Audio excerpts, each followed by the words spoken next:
In our discuss, we discuss about the 73 amendment of the Constitution of India, that was about the Gram Sabha.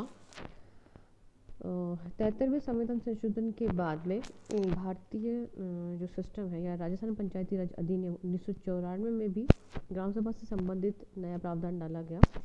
23 अप्रैल 1994 को प्रवर्तित राजस्थान पंचायती राज अधिनियम में अध्याय 1 में अधिनियम की मूल परिभाषाओं के स्पष्टीकरण के पश्चात ही अध्याय 2 क में ग्राम सभा शीर्षक से उसकी संकल्पना और व्यवस्थाओं का चित्रण या विवरण दिया गया।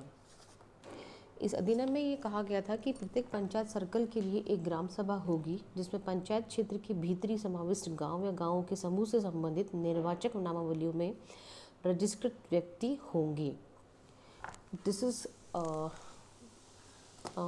The thing that you have to listen और you have to understand again.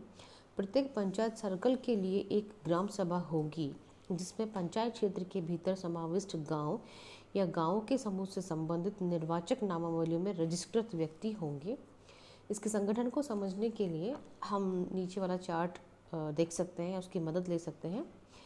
इसमें सबसे ऊपर जो पद है उस पर अध्यक्ष का पद है और उसमें अध्यक्ष पद पर सरपंच, उप सरपंच तथा उस ग्राम सभा का वरिष्ठ जो पंच है वो उसके हेडशिप पर काम करता है।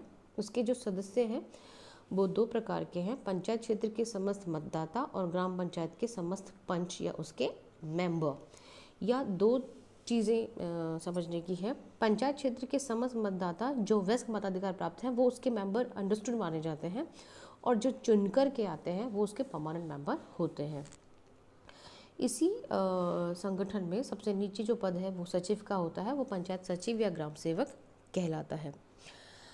ग्राम सभा की बैठक से संबंधित जो अधिनियम है उसमें ये माना गया है कि राजस्थान पंचायत अधिनियम 1994 में ये स्वीकार किया गया कि प्रत्येक वर्ष ग्राम सभा की कम से कम 2 बैठकें होंगी, पहली वित्तीय वर्ष के प्रथम त्रैमास में और दूसरी अंतिम त्रैमास में।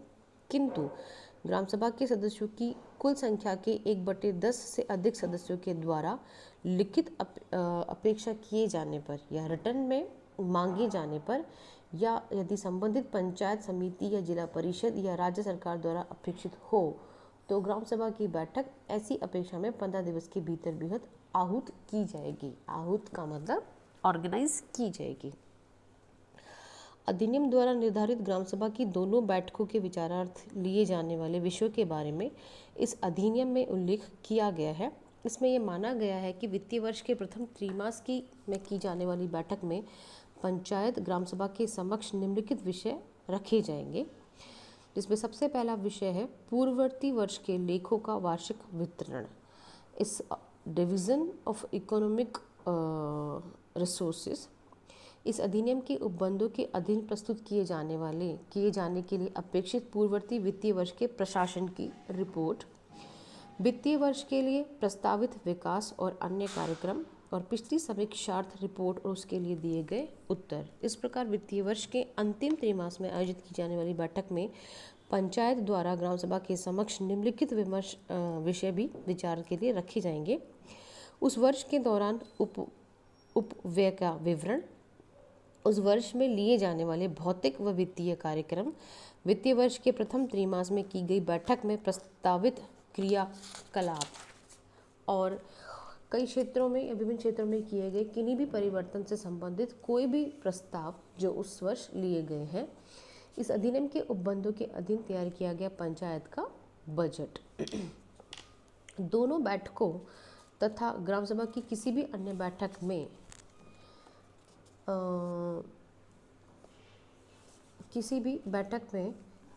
जिसे पंचायत समिति, जिला परिषद, राज्य सरकार या निमित्त प्राधिकृत कोई भी अधिकारी रखे जाने की अपेक्षा रखे जाएंगे। ग्राम सभा की इस धारा के अधीन उसके समक्ष रखे गए विषय के संबंध में चर्चा करने के लिए स्वतंत्र होगी और पंचायत ग्राम सभा द्वारा किए गए सुझावों पर यदि कोई हो तो विचार भी करेगी। इस प्रावधान के माध्यम से राज्य सरकार ने ग्राम सभा की बैठक को सुनिश्चित रूप से आहूत करने का प्रबंध भी किया। ग्राम सभाओं की विफलता का एक कारण ये माना जा सकता है कि संबंधित पंचायत के सरपंच ग्राम सभा की बैठकें बुलाने के प्रति उपेक्षा बरतते हैं या समय पर ग्राम सभा की बैठक नहीं बुलाते हैं और ऐसी बैठकें व्यवहार में न बुलाकर कागज पर उसकी खानापूर्ति करना, इस बात की औपचारिक सूचना पंचायत समिति व उच्च अधिकारी को दे दी जाती है। 94 के अमेंडमेंट के दौरान राजस्थान सरकार ने 17 जून 1994 को जारी एक अध्यादेश के माध्यम से राजस्थान के तत्कालीन पंचायत अधिनियम 1953 में संशोधन करते हुए ये प्रावधान पंचायत समिति में कर दिया गया था, अधिनियम में कर दिया गया था कि पंचायत समिति की अधिकारिता के क्षेत्र में बुलाई जाने वाली ग्राम सभा में या तो विकास अधिकारी या उससे के द्वारा नामित कोई भी व्यक्ति वहाँ उपस्थित रहेगा। ये हिंदुस्तान की विडंबना मानी जा सकती है, या सभी डिपार्टमेंट्स की विडंबना हम कह सकते हैं कि प्रैक्टिकली जो भी वर्क हमें डिस्ट्रीब्यूट किया जाता है, मैक्सिमम डिपार्टमेंट्स उस काम को कंप्लीट नहीं करते हैं। सबसे बड़ी बात यह है कि when we talk about the corruption in India, तो प्रशासन और एजुकेशन दो ऐसे फील्ड है जहाँ पर इंडिया टॉप 2 में माना जाता है। This is a very shameful thing for us कि एजुकेशन में करप्शन में हम वर्ल्ड में सेकंड पर हैं और प्रशासन में हम वर्ल्ड में नंबर 3 पर हैं।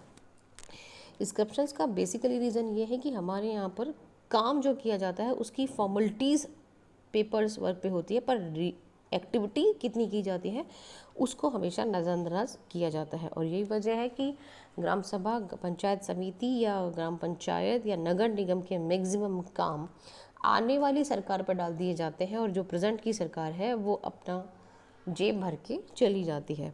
अब इसे किस तरह से दूर किया जाए वो एक अलग मैटर है। It's a part of the justice by soul. बैठक में जिन अपेक्षाओं की पूर्ति करने के लिए ग्राम सभा की बैठक बुलाई जाती है, जो अपेक्षाएं उनसे की जाती है वो कंप्लीट नहीं की जाती। इसी प्रावधान को आगे 1994 में समाविष्ट कर लिया गया और अब सरपंचों का ये उत्तरदायित्व बना दिया गया है कि वे ग्राम सभाओं की बैठक बुलाए और इसकी सूचना संबंधित विकास अधिकारी को दे, जिससे विकास अधिकारी या उसके द्वारा नाम निर्देशित कोई भी प्रसार अधिकारी ऐसी बैठकों में उपस्थित रहकर उनकी वैध कार्रवाई का साक्षी बन सके और ग्राम सभा के विषय में अब तक की गई उपेक्षा वृत्ति पर सुचिंतित और सुनिश्चित विराम लग सके। ग्राम सभा की किसी भी बैठक के लिए गणपूर्ति सदस्यों की संख्या का दशांश होगी, जिसमें अनुसूचित जाति, अनुसूचित जनजाति, पिछड़ा वर्ग के सदस्य और महिला सदस्यों की उपस्थिति उनकी जनसंख्या के अनुपात में होगी। किंतु गणपूर्ति के अभाव में एक बार स्थगित की गई बैठक के दोबारा आहूत किए जाने पर गणपूर्ति की आवश्यकता नहीं होगी। फॉर एग्जाम्पल, अगर फर्स्ट राउंड में गणपूर्ति कंप्लीट नहीं होती है और पॉपुलेशंस का रेशियो हमें प्राप्त नहीं होता है, तो सेकेंड यदि उसको बुलाना पड़े तो स्थगित नहीं किया जाएगा और गणपूर्ति के बिना भी उस ग्राम सभा की बैठक को आहूत करना पड़ेगा। ग्राम सभा की बैठक प्राय उस ग्राम में आयोजित की जाती रही है जहाँ पर ग्राम पंचायत का कार्यकाल या पंचायत भवन कार्यालय या पंचायत भवन होता है और अब भी यही व्यवस्था जारी है। 94 के अमेंडमेंट से पहले या 1994 के अधिनियम के प्रवर्तन के पूर्व राजस्थान में ग्राम सभा की बैठक की अध्यक्षता सरपंच या उसकी अनुपस्थिति में उप सरपंच किया करता था।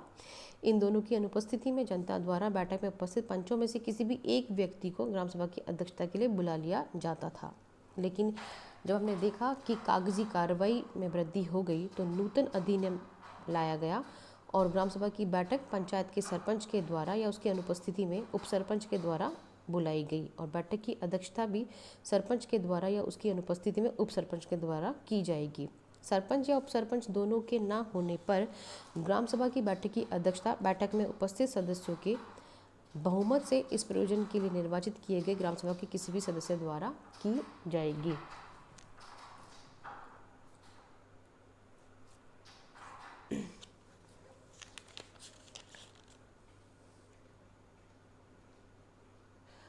ग्राम सभा को अधिनियम के अधीन सौंपे गए सभी विषयों से संबंधित कोई भी संकल्प ग्राम सभा की बैठक में उपस्थित मत देने वाले सदस्यों के बहुमत से पारित करना होगा।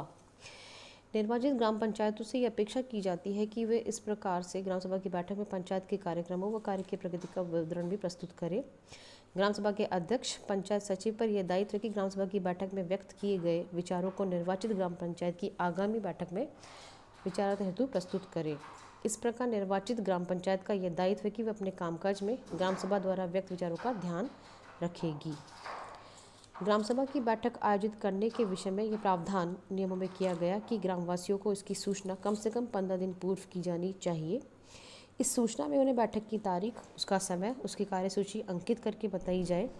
ये सूचना देने के लिए पंचायत क्षेत्र में आने वाले प्रत्येक गांव में प्रमुख स्थान पर ऐसी सूचना लिखित में चिपकाई जाए और प्रत्येक व्यक्ति को ये पता हो कि वो बैठक कब संभवतः होने वाली है।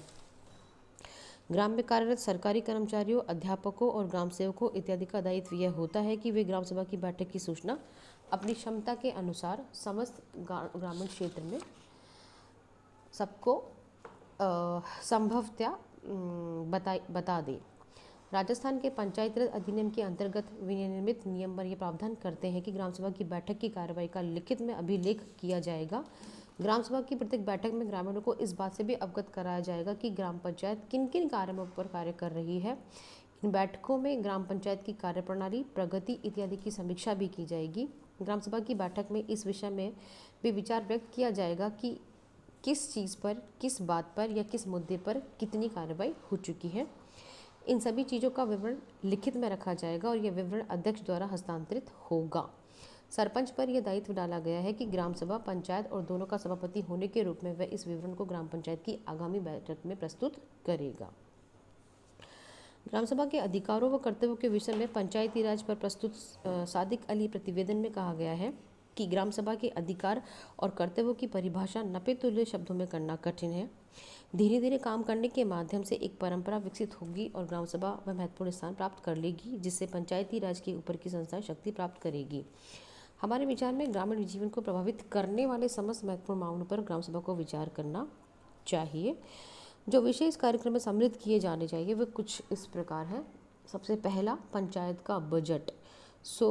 ग्राम सभा के अधिकार क्षेत्र में ये कार्य आता है कि वो पंचायत सभा के बजट, पंचायत का जो भी बजटिंग है उस पर डिस्कस करे और कितने मद से कितना पैसा प्राप्त किया जा सकता है उसकी जानकारी पब्लिकली प्रसारित करे। पंचायत की ऑडिट रिपोर्ट और इसका अनुपालन किया जाए। पंचायत की योजना जो हर वर्ष या हर महीने के लिए बनाई गई है उसका डिटेल्स अपडेट किया जाए। जिस किसी भी योजना को प्रारंभ किया गया है उस योजना की प्रगति और डेवलपमेंट की रिपोर्ट्स प्रस्तुत की जाए। पंचायत के कामकाज का ब्यौरा दिया जाए।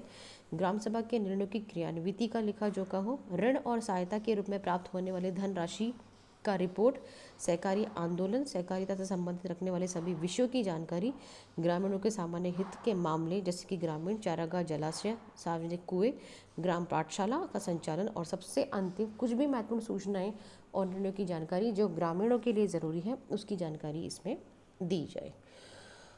आज हमने कंप्लीट किया ग्राम सभा के अधिकार व कार्य। अब अगली क्लास में हम डिस्कस करेंगे पंचायती राज अधिनियम 2000 के अनुसार ग्राम सभा के कार्य में होने वाले चेंज और ग्राम सभा की भूमिका पर नेगेटिव और पॉजिटिव एस्पेक्ट्स। Thank you.